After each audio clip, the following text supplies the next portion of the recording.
Ito guys, tingnan nyo. Nilagay ko na yung kanya kulungan. Ito yung takip niya. Nilagay niya. Yan guys. Ito guys. Pagawin natin na. Ito guys, may nakita akong design. Parang ganda. Diba ang cute niya? Lalagyan ko ng tataniman ko din ito. Ayan, bubutasan natin guys. Ito pang butas natin. Para may drain, madidrain yung water. Ayan. Ay! Ayan. Lagyan natin ng butas. Para madrain yung water. Diyan. Gusto ko siyang ilagay din sa loob dito. Diba guys? Yan. Malaki na yung butas. Okay na yan. Yes. Ipinturahan natin. Pinturahan natin guys. Pinturahan natin white. Para maganda. Ayan guys, natapos na yung pininturahan kong Hello Kitty. Ayan guys, tapos magkabila. Ayan. Tatamlin ko. Guys, tapos ito. At ito, ilalagay pa natin ito. Ayan. Si bird. Kasi nga bird cage. Ayan. Tapos ito guys. Nalagyan na natin ng mesh tape. Yung butas. Ito. Ayan. Nalagyan natin ng ganito.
Natin ang kanyang pakita ko sa iyo ng plastic. Yan guys, yan, 1 kilo MDP soil mix. Pating soil mix.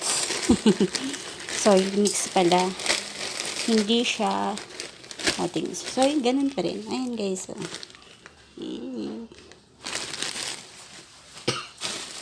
Ayan. Gamitin natin yan. Nag-order din tayo sa kanya ng sakit. At yun din ang itatinim natin dyan sa bird cage. Oh my God, may message. May message. Tingnan niyo guys yung message.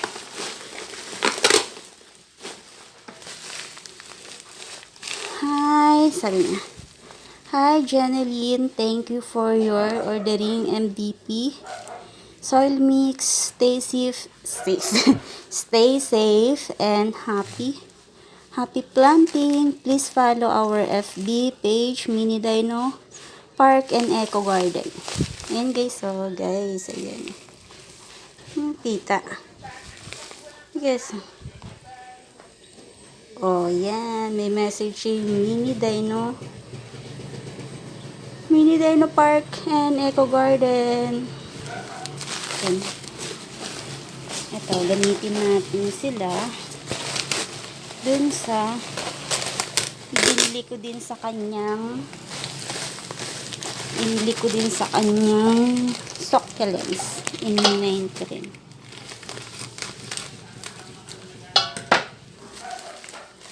Thank you. Try natin ang kanyang potting mix. Potting mix ako ng potting mix. Soil mix. Ayan guys, so. Ang DP. Okay,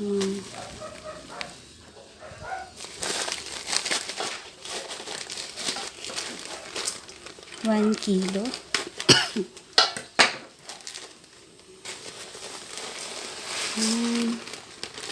Ang daming panis. Daming panis, guys. Ang dami siyang talagang will drain ang kanyang soil mix.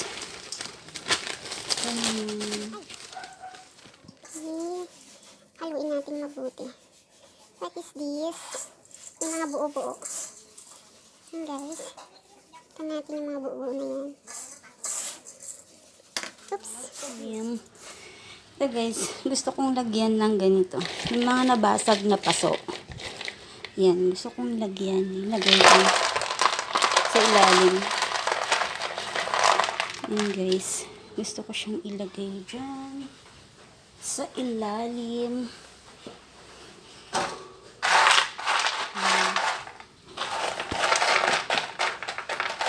Para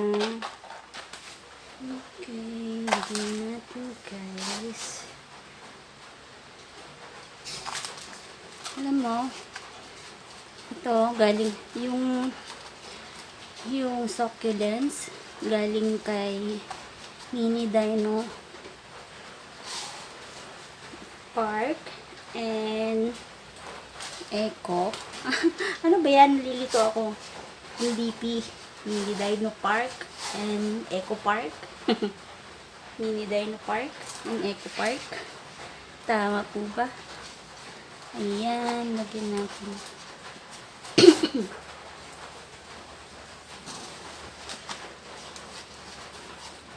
Yung succulents galing kay Mini Dino Park and Eco Park. Ano ba yan? Hindi. Mini Dino Park and Eco Garden. Ako naman, mali naman ako. Oo. Eco Garden. Ayan. Tapos yung potting mix niya, galing din kay Mini Dino Park and Eco Garden. Happy planting. Happy planting, guys.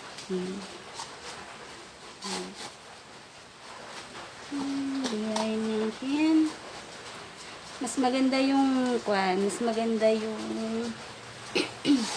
yung bird cage ni Miss Marge Santillan. Pero okay na to. At least sira siya, pero inayos ko yan. Tingnan nyo guys, natakpan na yung sira. So guys, ito gusto kong ilagay ito. Ano ba ilalagay? Ito.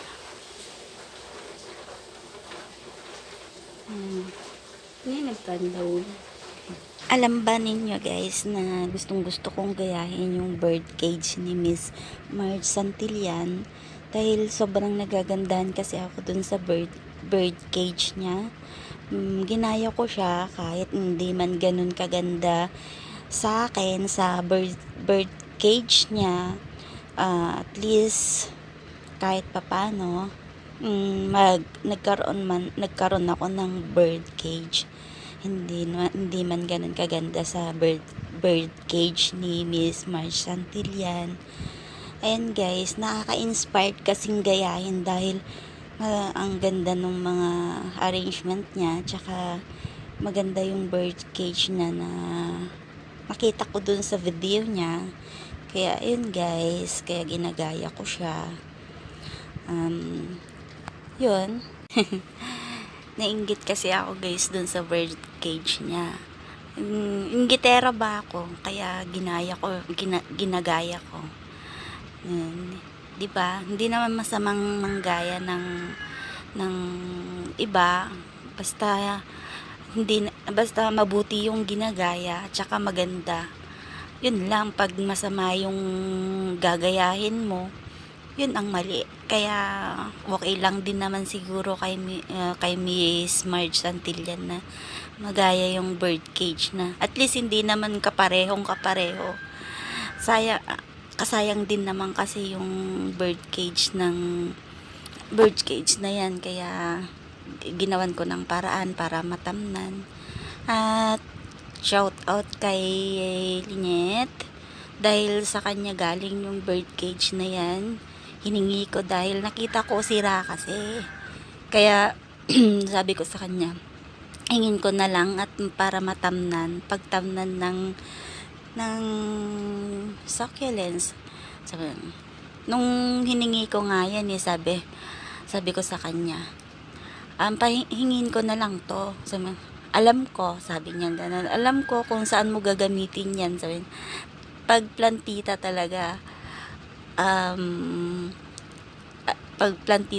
alam mo kung ano yung gagawin kapag magkasundo kayo sa pagtatanim, 'di ba? Yan guys. Diba guys, nakaka-inspired magtanim kapag meron kang idolo na ginagaya. Ayun, mga magagaling kasi sila sa pagtatanim, kaya ina-idol ko sila. Shout out kay Miss Marge Santillan at saka kay Sir Vic Villacorta, yung succulent cravings ang kanyang channel. And guys, eto na guys yung aking bird cage. Eto, shout out kay Sir Vic, dahil sa kanya na-inspired akong gumawa ng arrangement o dish garden kay Marge Santillan. Thank you, dahil ikaw ang inspirasyon ko para magpatuloy na magtanim, gumawa pa rin ng mga video. Thank you sa inyo. At ayan, itong mga ginamit ko galing kay yung succulents, galing kay Mini Dino Park and Eco Garden. Tapos yung soil mix sa kanya din galing kay Mini Dino Park and Eco Garden. At saka yan guys, nood kayo ng kanilang mga video. Ilagay ko dyan yung kanilang mga channel para makita ninyo kung bakit ako na-inspired na magtanim at mag-arrange. Thank you guys. Nood po kayo, subscribe po kayo sa kanila. Bye!